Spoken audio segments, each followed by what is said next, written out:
구속사적 성경외 문자기 크게 33번째 시간인데 360번부터 시작을 해서 372번까지 아마 오늘 마치게 될 것입니다. 내용은 잠언에 속한 내용들이 포함되어 있습니다.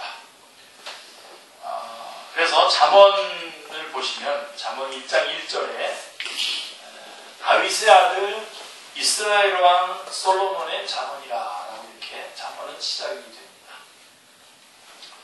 성경은 솔로몬이 잠언을 3000가지를 말하였고 그의 노래는 1005편이며 라고 이렇게 열왕기상 4장 32절에서 말씀해 주고 있습니다. 잠언의 핵심적인 단어는 65회 이상 등장을 하는 지혜입니다. 지혜. 그런데 잠언이 말씀하고 있는 이 지혜는 철학적인 지혜가 아니죠. 그렇죠? 철학적인 지혜가 아니라 창조자라고 말합니다. 8장 30절에 창조자요. 또 9장 5절에 나와 있는 것처럼 잔치에 초대하는 분입니다. 그리고 1장 23절을 보면 욥시편 잠언 전도아가서는 장이라고 부르지 않고 대부분 편이라고 이렇게 부르는데 제가 지금 장이라고 좀 불렀네요. 1장 23절에 보시면 나의 영을 부어주며 라고 하시는 분. 그 지혜입니다. 그러니까 철학적인 지혜가 아니라 바로 이런 창조자요, 잔치에 초대하시는 분이요, 나의 영을 부어주며 라고 하시는 분입니다. 그러면 잠언의 지혜는 누구를 가리키는 것입니까? 바로 우리가 오늘 이 맥잡기를 통해서 잠언에서 말하는 지혜가 누구인가를 제가 분명히 확인하기로 원합니다. 여러분, 잠언 그러면 사람들은 잠언을 교훈집이라고 생각합니다. 그래서 31장까지 있기 때문에 하루에 한 장씩 읽으면 한 달에 한 번 읽을 수 있다. 그래서 그 교훈을 그래서 안 믿는 사람한테도 쉽게 읽어보라고 말할 수 있는 성경이다라고 이런 식으로 저희가 말을 많이 했죠. 저도 그 전에는 그렇게 권한 적이 있었습니다. 물론 잠언 안에는 인생살이에 영향을 주는 지혜가 있죠. 그 다음에 삶의 교훈이 있습니다.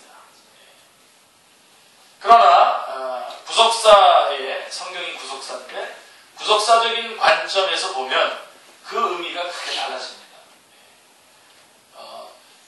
고작 잠언서에서 그 정도의 그 어떤 그 교훈을 얻는 것으로는 너무나 안타까운 거죠.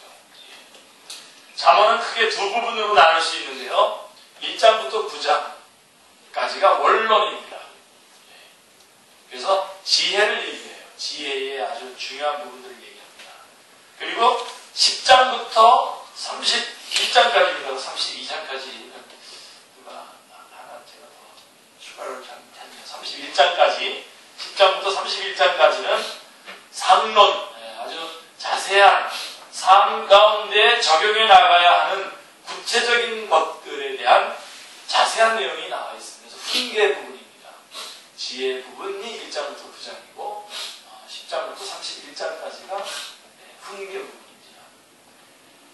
그래서 1장부터 9장까지의 원론에서는 지혜라고 하는 말이 31번이나 나옵니다. 그리고 내 아들이 26번 나오고 음녀라고 하는 말도 12번이나 등장을 합니다. 자, 여러분들이 이제 이 말씀을 가지고 딱 각을 좀 잡으셔야 됩니다. 자, 원론 1장부터 9장의 구조는 사랑하는 아들, 내 아들을 가운데다 두고 한쪽에서는 지혜가 그리고 다른 한쪽에서는 음녀가 서로 누구의 소유를 만들 것이냐 하고 싸우는 구조로 되어 있는 것이 잠언의 내용입니다. 이 1장부터 9장의 내용입니다. 그래서 이 아들이 누구의 편으로 갈 것인가? 그래서 바로 이 싸움은 에덴에서부터 있었던 것이죠. 에덴에서부터. 하나님은 반드시 먹으면 반드시 죽으리라 라고 말씀했고, 마귀는 먹어도 죽지 않고 하나님같이 된다고 말하고 있습니다. 그런데 그 가운데에 아담과 하와가 있었어요. 그러니까 아담과 하와를 두고 하나님은 먹으면 반드시 죽는다고 말씀하고 있고, 사단은, 마귀는 먹어도 죽지 않고 하나님같이 된다라고 싸우고 있는 그런 장면입니다. 이거는 여러분들이 우리 욥기서에서도, 욥기서 우리가 한번 다뤘죠. 욥기서에서도 이런 구절을 우리가 보고 있지 않습니까? 그죠? 욥을 가운데다 두고 하나님이 욥을 자랑하자 사탄이 한쪽에서 대적하는 것을 우리가 보았습니다. 지금도 그렇습니다. 지금도. 자, 우리를 중심으로 해서 시시때때로 하나님의 이름을 영화롭게 할 것인지, 우리가 마태복음 5장 16절에 너희의 착한 행실로 인하여 하나님께 영광을 돌리게 하라 라고 하는 것처럼 하나님의 이름을 우리가 영화롭게 할 것인지, 아니면 나 때문에 하나님의 이름이 모독을 받을 것인지. 이스라엘에 대해서 로마서에서 말씀하고 있죠. 하나님의 이름이 너희로 인하여 이방인 중에서 모독을 받는도다 라고 로마서 2장 24절에 말씀하고 있습니다. 그래서 이런 것이 순간순간 매일같이 일어나는 것입니다. 바로 그 구조가 이 잠언 1장부터 9장 안에 잘 나와 있습니다. 그렇죠? 그래서 내 아들을 중간에다 놓고 지혜와 음녀가 이렇게 싸우는 그런 장면입니다. 이것이 잠언의 구조입니다. 자, 그러면 이제 360번부터 진행을 해 나가겠습니다. 360번. 잠언 1장 7절인데요. 지식의 근본이 무엇이라고 말씀하고 있습니까? 1장 7절 시작. 여호와를 경외하는 것이 지식의 근본이거늘 미련한 자는 지혜와 훈계를 멸시하느니라. 예. 여러분, 지식의 근본이 뭐냐? 예, 여호와를 경외하는 것입니다. 제가 이 아주 초두부터 분명하게 아주 세게 얘기합니다. 예, 여러분들이 다 위로를 받았으면 좋겠는데, 누가 지식이 있는 거냐?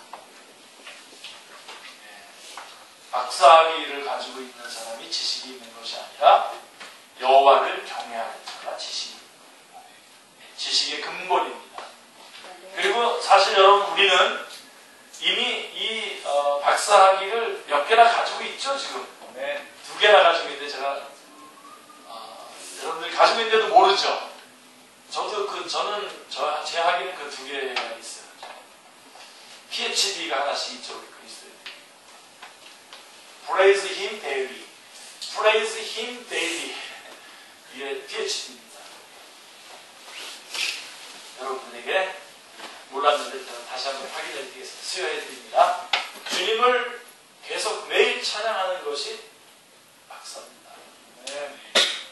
그리고 사도행전을 여러분들이 읽어보시면 DD가 있어요. DD.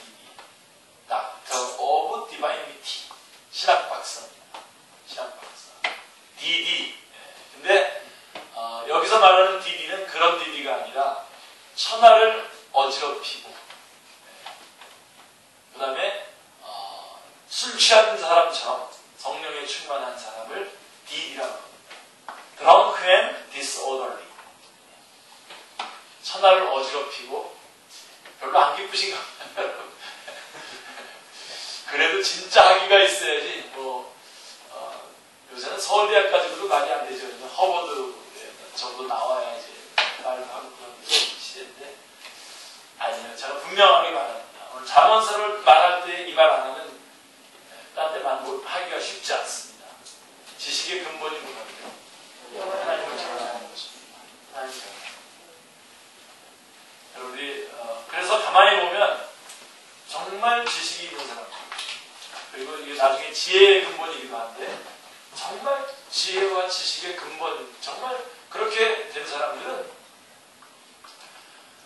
정말 삶 속에서 하나님을 찬양하고 하나님께 영광 돌리는 일에 매진합니다.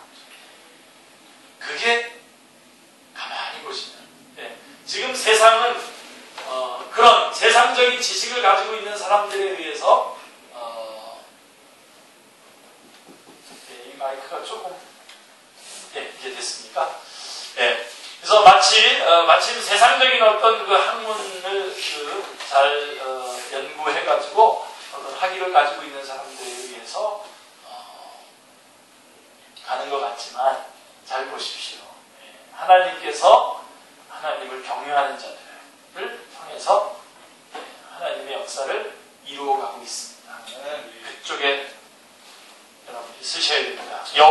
경외하는 것이 지식의 근본이거늘 미련한 자는 지혜와 훈계를 멸시하니라 라고 말씀하고 있습니다.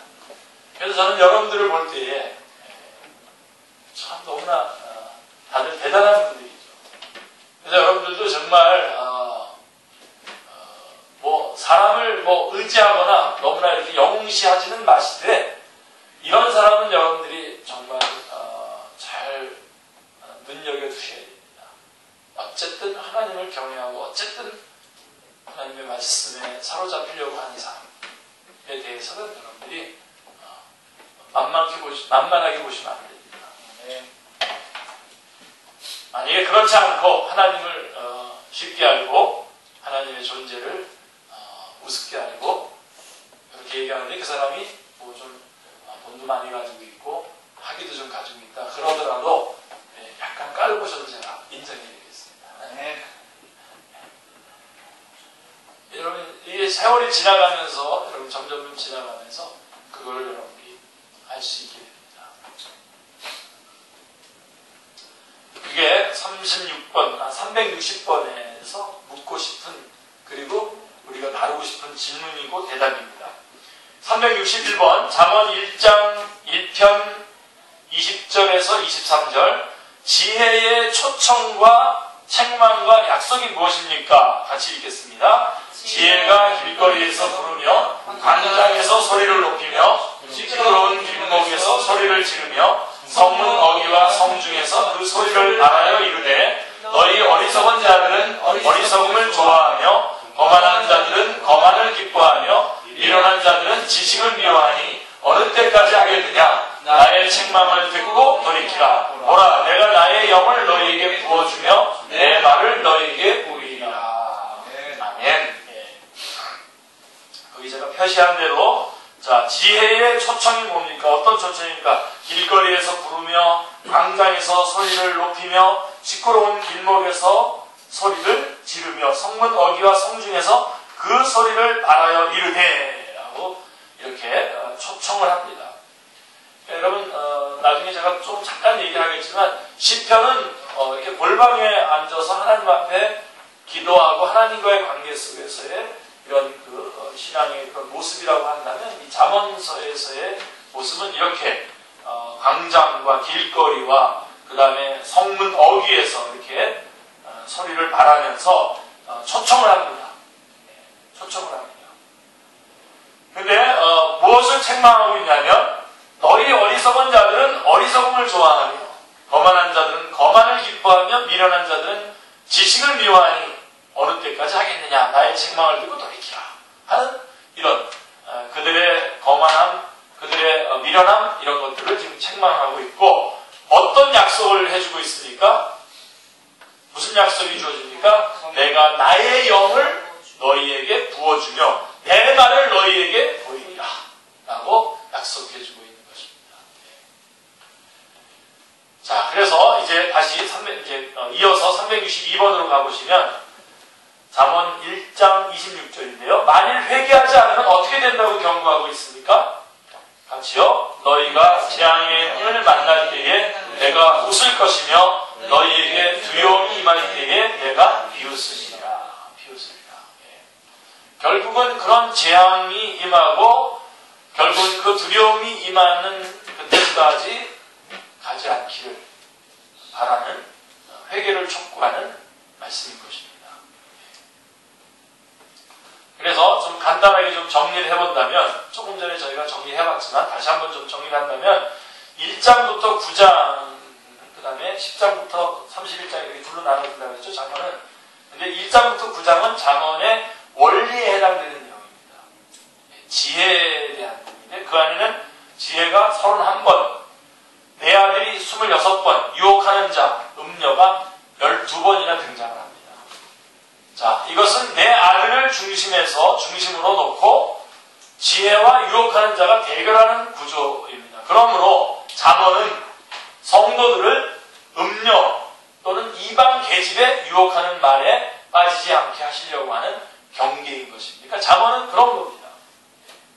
그래서 지혜의 초청을 받아서 구원의 자리에 이르기를 초청하는 것이고 또 이러한 음녀나 이방 계집에 유혹하는 말이 빠지지 않도록 경계하고 또 회개를 촉구하는 내용이 바로 잠언의 내용입니다. 이것은 마치 뭐와 같으냐면 우리가 복음을 제시하는 것과 똑같습니다. 복음을 제시하는 것과 똑같습니다. 자, 그래서 지금 만일 회개하지 않으면 어떻게 된다고 경고하십니까? 라고 하는 그 질문에 대답을 하기 위해서 다시 한번 1장부터 9장을 정리해 드린 것입니다. 자, 그 다음에 363번 잠언 8장 1절에 보시면 지혜가 초청을 하는데요. 지혜의 근본은 언제부터라고 말씀하고 있습니다. 언제부터 이 지혜는 출발했던 것입니까? 자, 8장 1절을 먼저 볼까요? 지혜가 부르지 아니하느냐, 명철이 소리를 높이지 아니하느냐, 그렇게 말했죠. 그러고선 22절을 보세요. 같이 읽겠습니다. 여호와께서 그 조화의 시작곧 태초에 일하시기 전에 나를 만드셨으며, 예, 바로 여기 나가 지혜를 말하는 건데 지혜는 태초부터 계셨습니다. 태초부터 계신 분이십니다. 그게 364번이고 363번이고 364번은 지혜가 초청을 하는데요. 무엇이라고 호소하고 있습니까? 8장 1절 저희가 읽었고요, 이미. 자, 무엇이라고 호소하고 있습니까? 8장 17절에 보시면 같이요. 나를 사랑하는 자들이 나의 사랑을 입으며 나를 간절히 찾는 자가 나를 만날 것이니라. 네. 자, 지혜가 초청을 하는데 무엇이라고 호소하고 있냐면 나의 사랑, 나를 사랑하고 나를 간절히 찾을 것을 말씀해주고 있습니다. 그래서 내가 나를 사랑하는 자들이 나의 사랑을 입으며 나를 간절히 찾는 자가 나를 만날 것이라 말씀하고 있습니다. 계속해서 자, 잠언 9장 1절로 3절에 365번인데요. 지혜가 초청을 하는데요. 너는 와서 무엇을 얻으라고 말씀합니까? 6절까지 쭉 내용인데요. 먼저 1절부터 3절 같이 읽어보겠습니다. 지혜가 그의 집을 짓고 7 기둥을 다듬고 짐승을 잡으며 포도주를 혼합하여 상을 갖추고 자기의 여종을 보내어 성중 높은 곳에서 불러 이르기를. 그리고 6절 말씀을 보세요. 어리석음을 버리고 생명을 얻으라. 명철의 길을 행하라 하느니라. 이렇게 되어 있습니다. 예. 자, 지혜가 초청을 하는데 너는 와서 무엇을 얻으라고 말씀하고 있냐? 예. 지혜가 그의 집을 짓고 7 기둥을 다듬고 짐승을 잡으며 포도주를 혼합하여 상을 갖추고 자기의 여종을 보내어 성중 높은 곳에서 불러 이르기를 어리석음을 버리고 생명을 얻으라. 명철의 길을 행하라 하느니라. 이렇게 말씀하고 있습니다.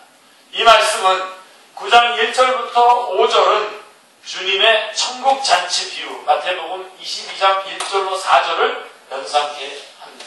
예, 나중에 여러분들이 한번 꼭 읽어보시기 바랍니다. 자, 계속해서 이제 좀 계속 그 잠언을 이렇게 뼈대를 잡습니다. 잠언 2장 16절에 보시면 자, 지혜의 초청과 대조적으로 누구의 유혹이 있습니까? 이미 말씀을 드렸는데요. 같이 읽겠습니다. 지혜가 또 너를 음녀에게서 말로 호리는 이방 계집에게서 구원하리니 라고 되어 있습니다. 그러니까 지혜가 바로 그것에서 구원한다라고 하는 것을 보면 그쪽에서의 그 유혹이 있는 거죠. 그죠? 음녀의 유혹과 말로 호리는 이방 계집의 유혹이 한편에서는 있는 겁니다. 그러니까 이쪽에서는 지혜가 초청을 하고 있고 한쪽 편에서는 음녀가 말로 호리는 이방 계집이 유혹을 하고 있는 것입니다. 제가 조금 이따가 이것을 좀 정리를 해드리겠습니다. 여자의 후손과 뱀의 후손으로 연결해가지고 정리를 해드리겠습니다. 자, 367번 잠언 7장 25절로 27절을 보시면 자, 음녀에게 미혹되면 어떻게 된다고 경고하고 있습니까? 자, 같이 읽겠습니다. 내 마음이 음녀의 길로 치우치지 말며 그 길에 미혹되지 말지어다. 대저 그가 많은 사람을 상하여 엎드러지게 하였나니 그에게 죽은 자가 허다하니라. 그의 집은 스올의 길이라 사망의 방으로 내려가느니라. 예. 그래서 이 음녀에게 미혹이 되면 어떻게 되면 죽은 자가 허다하다는 겁니다. 그리고 그의 집은 스올의 음부라고 하는 건데요. 스월의 길이라 사망의 방으로 내려가느니라. 죽는 겁니다. 이 사단의 유혹을 받아서 거기에 빠지게 되면 죄와 사망과 심판과 지옥의 길로 가는 것입니다. 두말할 필요 없습니다. 그것을 경고하고 있는 거죠. 그래서 저는요, 이 잠언서를 지금 읽으면서 지금 제가 요한계시록을 지금 공부하는 팀이 하나 있는데 그 요한계시록을 가르치는 것과 너무나 이게 같다. 이게 같은 내용이구나 하는 것을 보게 됩니다. 어떤 난감한데 제가 제 동영상이 요새 올라가지 않습니까? 유튜브에 올라갔는데 제 동영상이 이렇게 올라가니까 그 추천, 그러니까 복음에 대해서 제가 지난주에 한 것을 올리니까 추천에 또 어떤 사람이 한 복음에 대한 그 추천 동영상이 또 옆에 뜨더라고요. 그래서 어떻게 했나 하고서 한번 딱 눌렀더니 그 읽으면 들으면 안 되겠던데요. 복음이라고 그러고서는 요한계시록이 복음이 아닙니다. 막 그러면서 하는데 요한계시록도 복음이죠. 네. 근데 뭐 그런 식으로 가리키고 있더라고요. 그래서 야, 이거 추천 동영상 이거 글자만 같다고 해가지고 막 같이 떠가지고 사람들이 그것도 볼까봐 좀 걱정이 되기도 하는데 제 것만 보시기 바랍니다. 네. 제 것만 보고 더 좋은 동영 또 있겠지만 거기 옆에 복음이라는 해가지고 한 27분 동안 가르치고 있는 그 내용인데 동영상은 아니고 이렇게 동영상입니다. 동영상인데 그 얼굴로 나오지 않고 이렇게 그 펜으로 이렇게 쓰면서 이렇게 나오더라고요. 조금 듣다가 이렇게 복음을 설명하지 그런 생각을 가졌습니다. 자, 어쨌든 하여간 그 얘기하다가 그쪽으로 갔습니다. 자, 그래서 유혹, 지혜가 또 너를 음녀에게서 말로 어리는 이방 계집에게서 권하리니 라고 하는 걸 보면 그 다음에 그 뒤에 것까지 다 했죠 지금. 네. 자, 그 다음에 368번으로 가겠습니다. 368번 고린도후서 11장 3절에 보시면 자, 이런 미혹은 언제부터 시작되었습니까? 그러니까 사단의 음녀, 말로 어리는 계집이 이런 유혹이 언제부터 있었던 것입니까? 같이 읽겠습니다. 뱀이 그 간계로 하와를 미혹한 것 같이 너희 마음이 그리스도를 향하는 진실함과 깨끗함에서 떠나 부패할까 두려워하노라. 언제부터 이런 미혹이 있었던 거라는 겁니까? 바로 에덴 동산에서부터. 뱀이 그 관계로 하와를 미혹한 것 같이. 벌써 그때부터 이런 미혹이 있었다는 것을 말씀해주고 있고, 자, 369번에 보면 고린도전서 1장 24절에 그렇다면 성경이 말씀하는 지혜와 음녀는 누구를 가리키는 것입니까? 이제 핵심적인 말씀을 해야 되겠죠? 19장 2절에 먼저 고린도전서 1장 24절 먼저 읽겠습니다. 오직 부르심을 받은 자들에게는 유대인이나 헬라인이나 그리스도는 하나님의 능력이요 하나님의 지혜이라. 그리스도는 하나님의 능력이요 뭐라고요? 하나님의 지혜라고 했으니까 그리스도는 뭡니까? 성경에서 말하는 지혜는 누구를 말하는 겁니까? 그리스도를 말하는 겁니다. 그리스도. 그렇죠? 그리스도는 하나님의 능력이요 하나님의 지혜라고 고린도전서 1장 24절에서 분명하게 말씀하고 있지 않습니까? 그러니까 그리스도가 지혜고 그 다음에 요한계시록 19장 2절에 보시면 같이 읽겠습니다.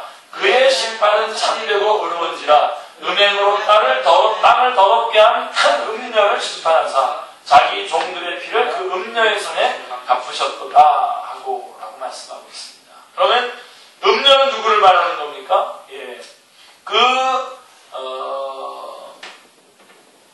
음행으로 땅을 더럽게 한 큰 음녀, 사탄을 말하는 것입니다. 그러니까 지혜는 그리스도를 말하는 것이고 이 음녀는 사탄을 얘기하는 것입니다.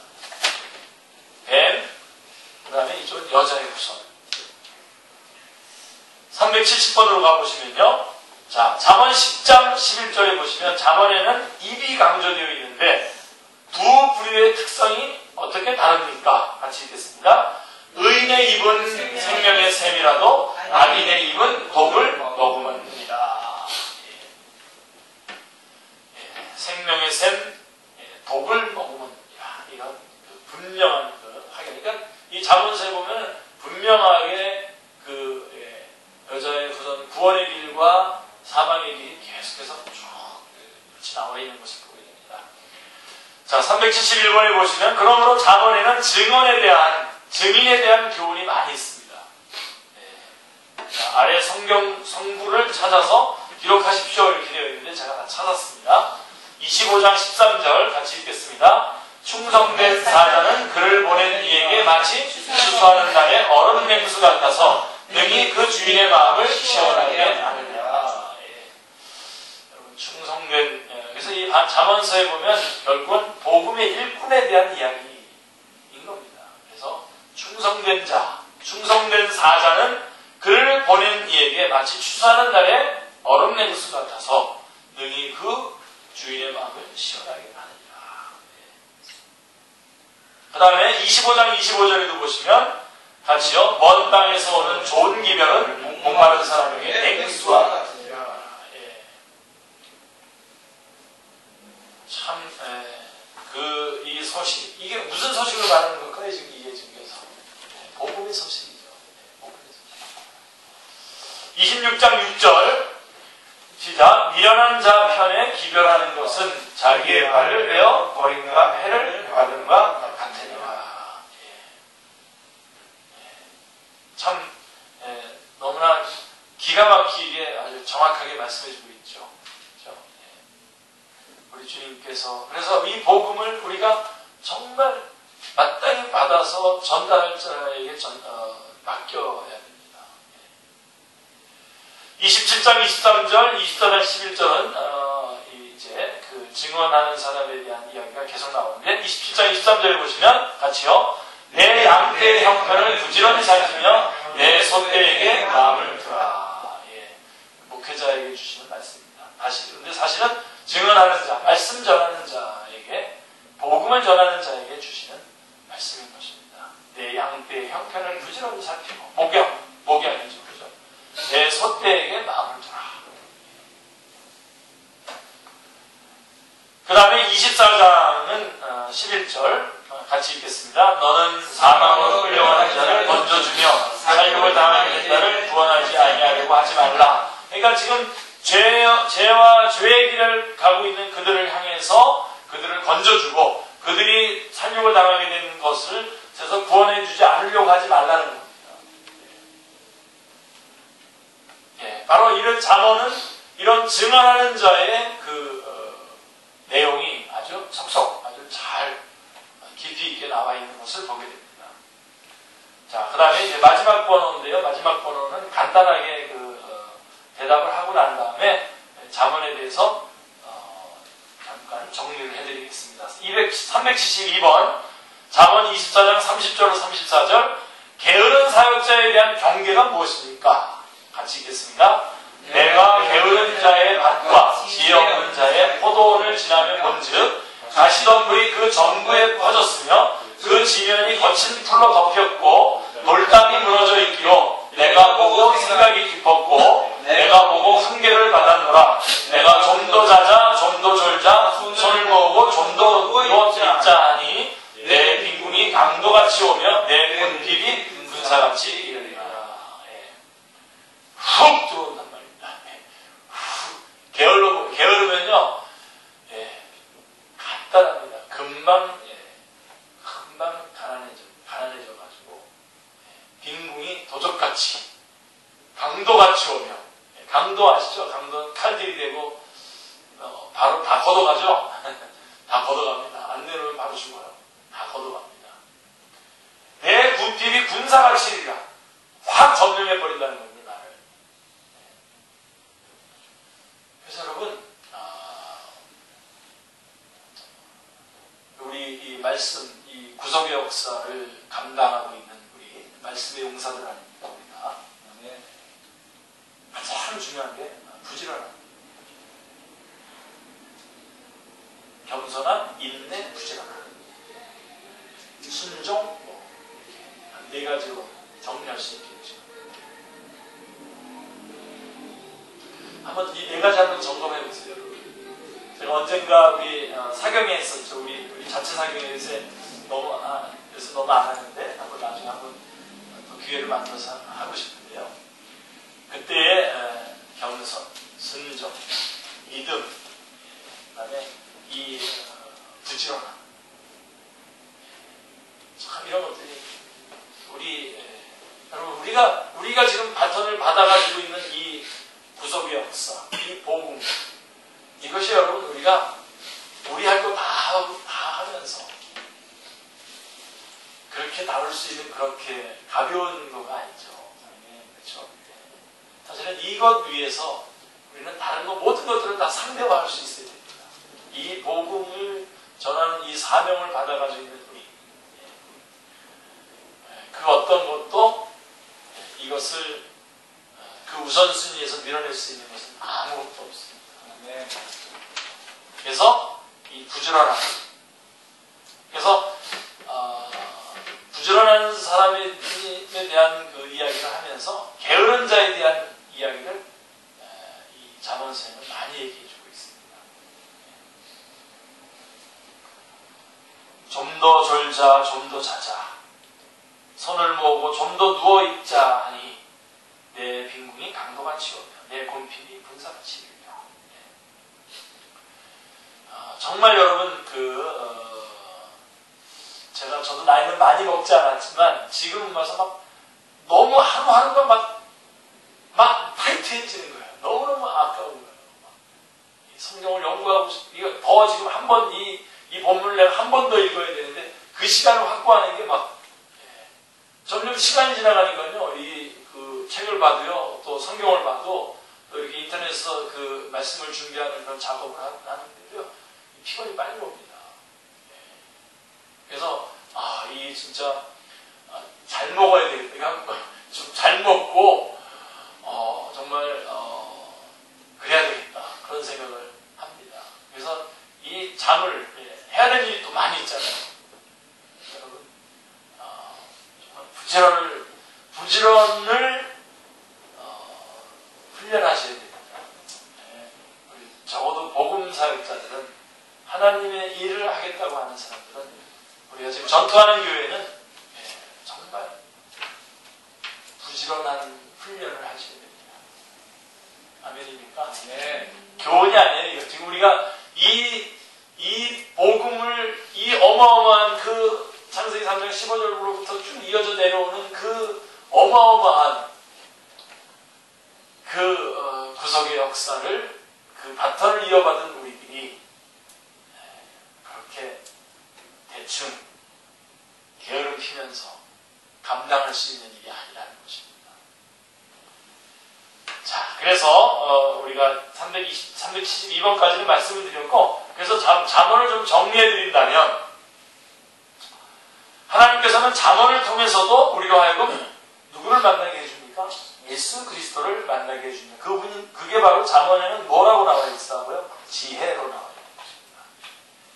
자, 다시 한번 정리해 드린다면 잠언은 두 부분으로 나눌 수 있는데 1장부터 9장은 원리와도 같은 말씀, 즉 지혜의 말씀이고 10장부터 31장까지는 원리에 입각한 다방면에 걸친 적용, 즉 훈계의 말씀인 것입니다. 그래서 지혜와 훈계. 그래서 1장 8절 이하에 나오는 1장 8절부터 이제 쭉 나오는 내 아들에게 왜 지혜가 필요하고 훈계가 필요한 것입니까? 그리스도인들에게 어째서 잠언이 필요합니까? 자, 시편이 아까도 말씀드렸지만 시편이 골방에서 무릎을 꿇고 기도와 경배를 드리고 있는 모습이라고 한다면 잠언은 1장 20절 21절 말씀대로 길거리, 광장, 성문 어귀에서 휘몰아치는 세파와 유혹의 직면에 있는 광경입니다. 우리가 바로 이러한 삶의 현장을 뚫고 나가야 되기 때문에 그렇습니다. 그래서 뭐가 필요하죠? 그들에게 훈계가 필요한 것입니다. 구체적인 적용할 수 있는 말씀들이 필요한 것입니다. 자, 훈계의 첫 번째 말씀이 뭔지 아십니까? 1장 10절에 나오는데요. 내 아들아, 악한 자가 너를 꿰질지라도 따르지 말라. 예, 그렇습니다. 악한 자, 그 누구죠? 사탄. 예, 사탄의 유혹이 있다는 것입니다. 그래서 그런 악한 자가 너를 꿰질지라도 따르지 말라. 예. 자, 어떻게 따르지 않을 수 있습니까? 여러분, 사탄과의 대결은, 영적 전쟁은 무슨 대결이라고 말씀드렸습니까? 제가 진리 대결이라고 말씀드렸습니다. 능력 대결은 이미 주님께서 십자가에 달려 돌아가실 때에 능력 대결은 이미 끝났고 사탄은 그 중심이 이미 무너져 있습니다. 박살이 났습니다. 그러나 입이 남아있죠. 입이 남아서 하나님의 말씀을 왜곡시키고 거짓말을 말하는 거죠. 여러분, 사탄의 무기는 딱 하나입니다. 거짓말입니다. 그 거짓말을 둘로 해요. 처음에는 유혹을, 죄 짓기 전에는 유혹을 해요. 그 다음에 죄 짓고 난 다음에 비난을 해요. 둘 다 거짓말이에요. 하나님은, 야, 너도 한번, 너 왜 안 해보냐? 너 이것도 한번 해보라 그러면서 유혹하고 난 다음에 또 범죄하고 나면은 그 다음에 거짓말을 어떻게 하냐면 비난을 합니다. 여러분, 우리는 유혹도 받지 않아, 유혹을 받을 때에 말씀으로 물리쳐야 될 뿐만 아니라 혹 유혹에 넘어가서 죄를 졌다고 하더라도 사단의 비난에 대해서 우리가 비난받을 이유가 없습니다. 요한일서 2장, 이건 한번 여러분들에게 좀 드려야 되겠네요. 아주 이런 그 영적 전쟁에 대해서 전에 제가 학생초장으로 있을 때, 한 훈련을 해서 학생초장으로 있을 때에 가르쳤었을 때에 영적 전쟁에 대해서 한 과목을 맡았어요. 그래서 한 학기 맡았는데, 자, 첫 번째 영광 대결, 진리 대결, 그 신문 대결 이렇게 해가지고 한 주에 한 과목씩 이렇게 공부했던 기억인데, 바로 그 사탄의 그러나 궁극적인 사탄의 그 전략의 궁극적인 무기는 거짓말인데, 그 거짓말에 대해서도 우리가 어느 하나도 그들의 유혹이나 그들의 비난에 대해서 절대로 우리가 그거에 대해서 대가를 지불할 필요가 없어요. 2장 1절, 요한일서 2장 1절에 보세요. 나의 자녀들아, 내가 이것을 너희에게 쓰면 너희로 죄를 범하지 않게 하려 함이라. 거기까지가 반. 죄를 범하지 않게 하려고, 유혹받지 않게 하려고 내가 이 말씀을 썼다는 겁니다. 요한일서는 여러분 잘 아시다시피 당시에 그노시스 이단이 있었지 않습니까? 영은 선하고 육은 악하다, 그런 식으로 해가지고 예수님께서 육체를 입고 이 땅에 오시지 않았다, 그런 유의 그런 이단이 있었는데, 바로 그런 이단에 대해서 자, 나의 자녀들아, 내가 이것을 너에게 쓰면 너희로 죄를 범치 않게 하려 함이라 라고 이렇게 말씀했어요. 그래서 우리는 사단의 거짓말, 유혹하는 그 거짓말에 대해서 우리가 거절함으로써 승리할 수 있는 겁니다. 그런데 만일 누가 죄를 범하여도, 아주 멋있지 않습니까? 그런데 만약 우리가 유혹에 넘어가서 죄를 범하여도 아버지 앞에서 우리에게 대언자가 있으니 이건 의로우신 예수 그리스도시라. 사탄이 이제 비난을 하지 않습니까? 자, 이제 너 같은 걸 이제 하나님 사랑하겠냐? 네가 목사냐? 막 그러면서 비난을 하면은, 그때 우리가 그거에 대해서 어떻게 하라고요? 죄를 범하였어도 아버지 앞에 우리에 누가 있다고? 대언자가 있다는 것입니다. 예수 그리스도께서 여러분 부활하시고 승천하실 때에 이 손에 못 자국 다 가지고 올라가셨습니다. 거기서 사단이 비난을 할 때 우리 주님께서 거기서 우리 대언자가 되어 주시는 거예요. 주님, 저희 십자가에 보십시오. 내가 저 사람을 위해서 이렇게 죽었습니다. 사탄의 비난에 대해서 우리가 눈 하나 깜짝하지 않아도 됩니다. 지금 저는 여러분들에게 죄를 조장하고 있는 거죠?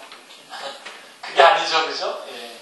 죄를 짓기 전에도 우리는 죄를 안 지음으로, 그 유혹을 받지 않으로, 그래서 진리대결에서 그 하나님의 말씀을 정확하게 붙잡음으로 말미암아 그 사단의 유혹을 물리칠 수 있을 뿐만 아니라, 혹 죄를 범하게 되었다라고 하더라도 다시 하나님의 말씀을 정확하게 붙잡음으로 말미암아 사단의 비난, 거짓말을 우리가 이길 수 있는 겁니다. 사탄은요, 예수 믿지 않는 사람들에게는 예수님을 못 믿게 하는 게 전략이에요. 그런데 예수님을 그 사람이 믿잖아요. 그러면 그 사람이 예수님을 믿었어도 예수 믿지 않은 사람처럼 살아가게 하는 게 사탄의 전략이에요. 여러분 속지 마십시오. 그래서 여러분 열심히 말씀을 파세요. 사고파라는 게 아니라 파라고요. 깊이 이 말씀을 깊이 파세요. 말씀 읽으세요. 하루에 2시간 이상씩 읽으셔도 연구하셔야 됩니다. 저는 6시간 이상 할게요. 저희 선생님 유도수 목사님 지금도 81살이신데 82살이신 거예요. 이신데 8시간을 연구하십니다. 그래서 제가 만나뵈러 잠깐 가도 금방 잠깐 만나고서 빨리 들어가셔요. 빨리 가서 성경도 연구하시는 얘기 때문에.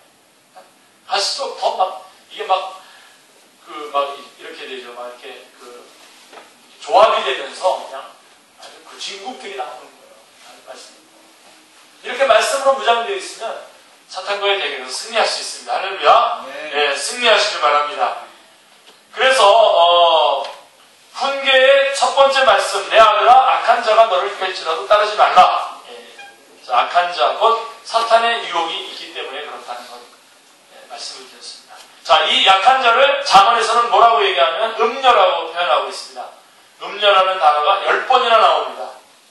2장 16절로 19절을 보면 지혜가 또 너를 음녀에게서 말로 어리는 이방 계집에게서 구원하리니 그는 젊은 시절에 짝을 버리며 그의 하나님의 언약을 잊어버린 자라. 그의 집은 사망으로 그에게는 스올로 기울어졌나니 누구든지 그에게로 가는 자는 돌아오지 못하며 또 생명길을 얻지 못하느니라 라고 말씀합니다. 굉장히 무시무시한 말씀입니다. 사단에게 빠지면 돌아올 수 없습니다.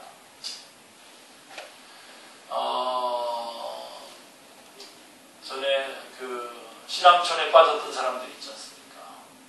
박태선 장로가 그 한 말들이 다 거짓으로 드러나고 결국은 그도 죽고 있지 않습니까? 그러면은 거기에 속했던 사람들이 다 교회로 돌아올 것 같죠? 돌아올 것으로 어떤 사람들이 기대했는데요. 저는 기대하지 않았습니다. 돌아올 수가 없습니다. 그 악한 영에 휘둘렸기 때문에. 그래가지고 인간이 666 조이선인가요? 그런 사람들이 다 몰려가고 말이에요. 결국은 지금도 그 신앙을 지키고 그 자리를 지키고 있어요. 여러분, 휘둘리니까 이런 말을 하고 싶어요. 경험을 아끼라고 말하고 싶어요. 어떤 분들은 육체적으로도 자기가 이런저런 경험을 다 해두면 그게 좋을 것 같은데 아니에요. 그렇게 해두는 동안 악이 붙습니다.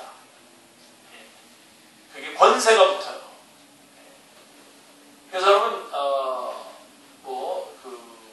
요즘은 교회에서 말하는 게 아니지 않습니까? 술이나 담배나 이런 것들 교회에서 얘기 안 하는 건데 그런 것들도 한번 다 경험해보고 그러는 게 좋다고 얘기하지 모르지만 경험해 줄 필요가 없습니다. 그러면 그러는 동안 그 권세가 붙어요. 이런 육체도 그런데 영적인 것도 그렇습니다. 영적인 것도. 권세가 붙습니다. 그래서 한번 그쪽으로 이렇게 훅.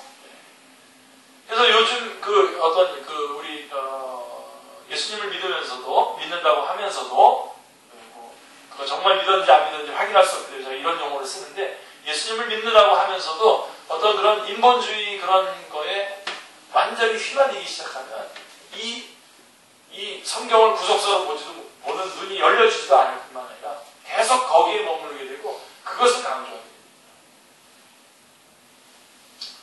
그런 사람들은 이제 정확하게 판단을 못하죠. 정확하게 판단을 못하죠. 그쪽으로 이렇게 확 무너져 있는 거예요. 그쪽이. 한쪽이 확 무너져 있는 거예요.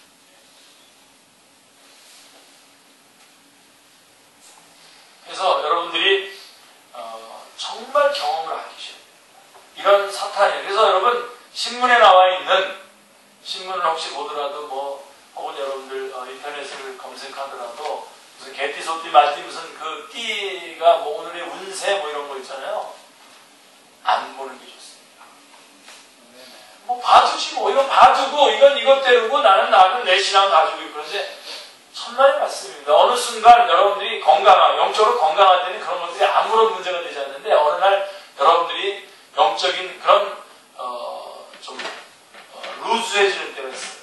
근데 그때가 되면 그때 읽었던 그 말씀들이 소띠게띠 말띠 그런 그게 확 와서 나를 확 잡아 지배해요. 사울왕 아시죠, 여러분? 사울왕이 결정적으로 그 마지막을 고하는 이거는 이 장면은 이거는 정말 빼도 박도 못하겠다라고 결론을 내렸던 그 장면이 뭔지 아십니까? 엔돌의 무당을 찾아간 거예요. 그 무당을 찾아가가지고 그 무당을 통해서 누구를 올려냅니까? 죽은 사무엘을 올려내는데 그 죽은 사무엘이 아닙니다.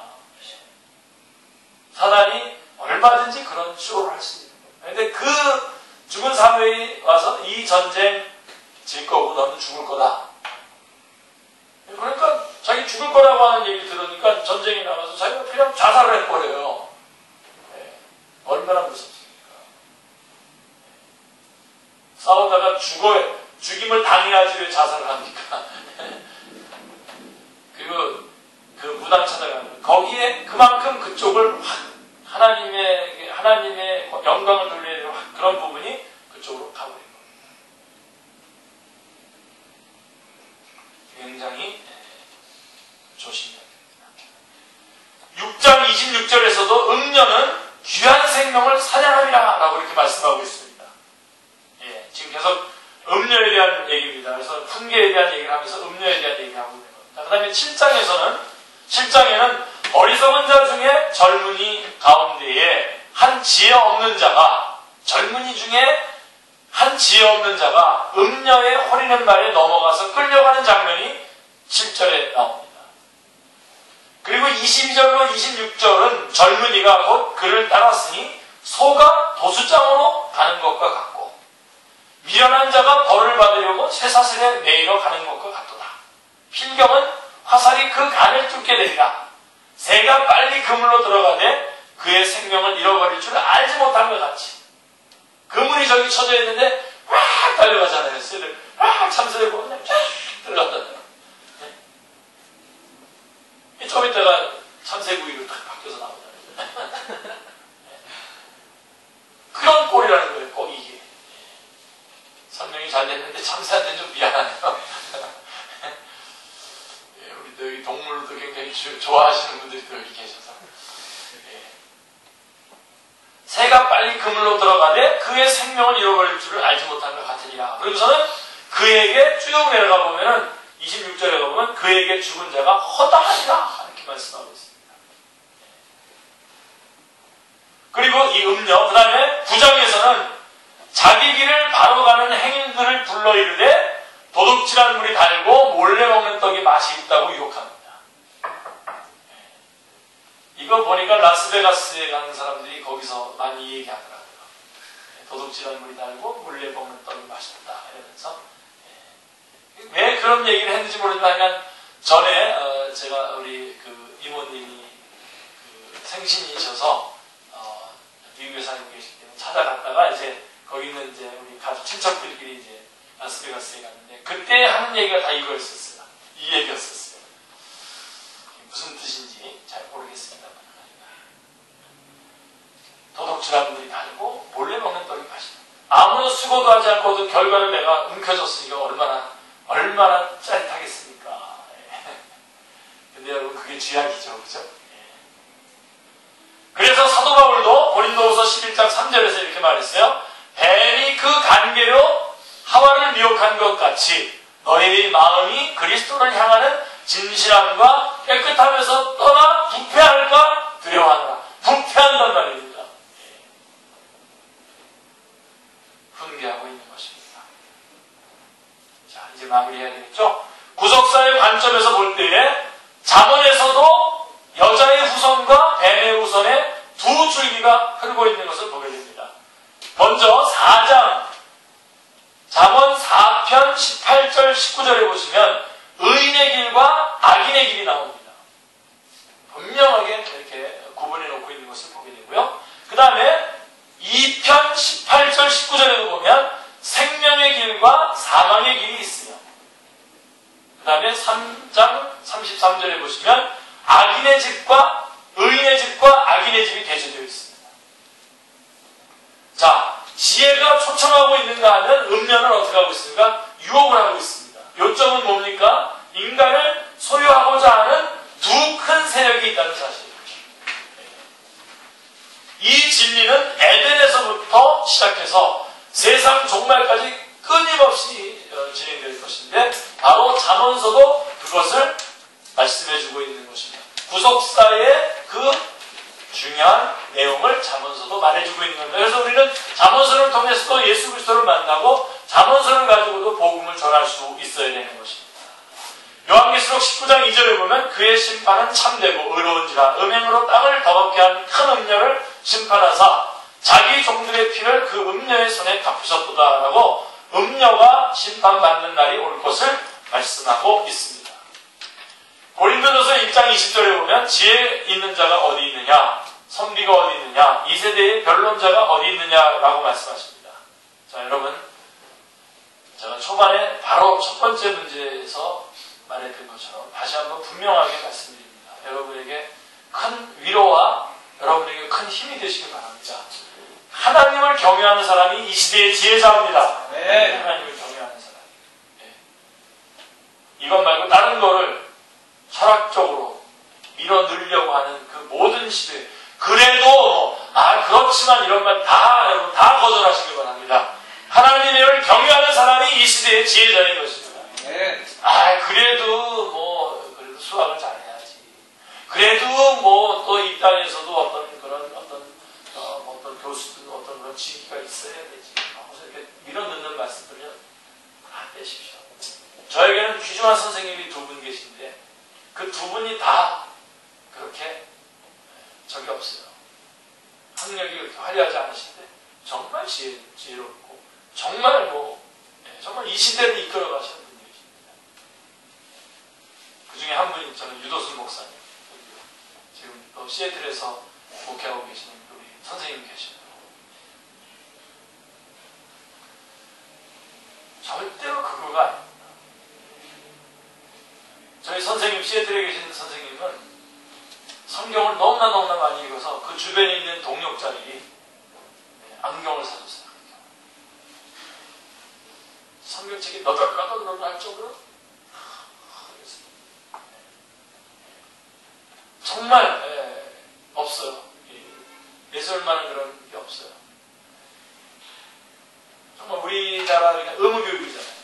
그래서 의무교육 한 만큼 나온 것처럼 되어 있지만 사실은 나오시지 않으셨어요. 그렇지만 하나님 말씀을 정확하게 꿰뚫어 보십니다. 그래서 제가 저의 목회에 있어서 전반전에 복음적인 입장에 쓸 수 있었던 저희 선생님이 바로 시애틀에서 목회하시고 이경철 목사님이시고 뒷부분에서 지금 유도순 목사님 만나서 이거를 구속사와 하나님의 나라로 이렇게 연결해가지고 할 수 있도록 하시는 분이 바로 목사님이십니다. 여러분, 하나님을 경외하는 사람이 지혜자입니다. 네. 여러분, 그런 사람과 사귀시고 그런 사람과 가까이 하십시오. 말쟁이, 말씀도 안 보고 기도도 안 하고 말쟁이 그런 사람들과 가까이 하십시오. 여러분이 바로 이 시대의 지혜자가 되어주시길 바랍니다. 네. 하나님을 경외하는 사람이 되시길 바랍니다. 누가 참으로 지혜자냐? 하나님 속에 감추었던 비밀인 그리스도를 아는 사람이 참으로 지혜자인 겁니다. 네. 그래서 유명한 철학자들이 나와서 자기 얘기를 하고 대통철학을 서로 풀고 대단한 이야기를 하는 것처럼 막 와와거리면서 이야기하는 거예요. 저는 눈 하나 깜짝하지 않습니다. 여러분, 지금 오늘 우리 WCC 대회가 지금 열리고 있지 않습니까? 시작이 돼서 열리고 있는데 저는 이 부분에 대해서 그동안 WCC의 세계교회협회에서 행했던 일들 중에서 합당하지 않은 정말 하나님의 이름을 참 어렵게 하고 예수 그리스도의 그 영광을 가리는 일들이 많이 있는 것을 저는 인정합니다. 그리고 저는 그렇기 때문에 사실은 좀 싫습니다. 그러나 여러분, 좋다고 해서 거기에 몰려가가지고 말이에요. 이거 열으면 안 된다 그러면서 마치 무슨 사탄 마귀가 무슨 뭐 하는 것처럼 말이에요. 그렇게 하는 게 그렇게 분별력이 없습니까? 그렇게 분별력이 없습니까? 믿음과 사랑과 믿음이 다 있어야 되잖아요. 믿음도 있어야 되지만 또 세상을 향해서 우리가 또 나가야 되지 않습니까? 그래서 여러분 다 좋은데 여러분 오버하지 마세요. 오버하지 마세요. 하나님을 믿으세요. 예? 하나님께서 하나님의 일을 하나님께서 하실 텐데 왜 막 몇 가지 그런 어떤 보니까 어느 팀에서 그렇게 하더라고요. 지금 기도하는 팀에서 지금 주도하는 것 같은데요. 말씀을 잘 안 보는 것 같아요. 그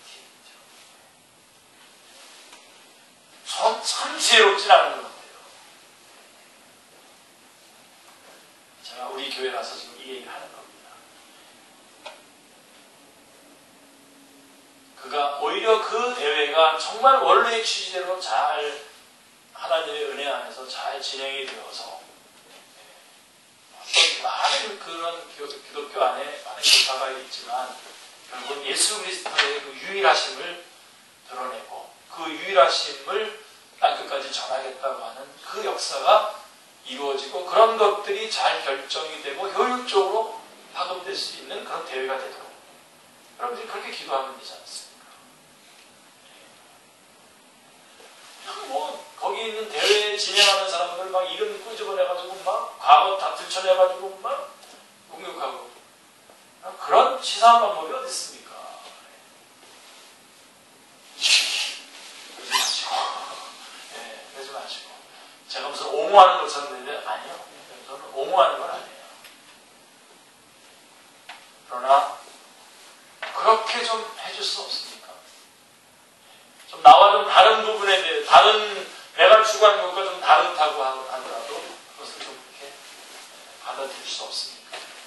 그래서 그 비판하는 글을 이렇게 쭉 저한테 보낸 것들을 이렇게 보면요, 제가 그 비판하는 글에 잘못된 그 소스와 잘못된 그 이야기 전개와 잘못된 것들을 찾아내니까 한 30가지 이상이 나오더라고요.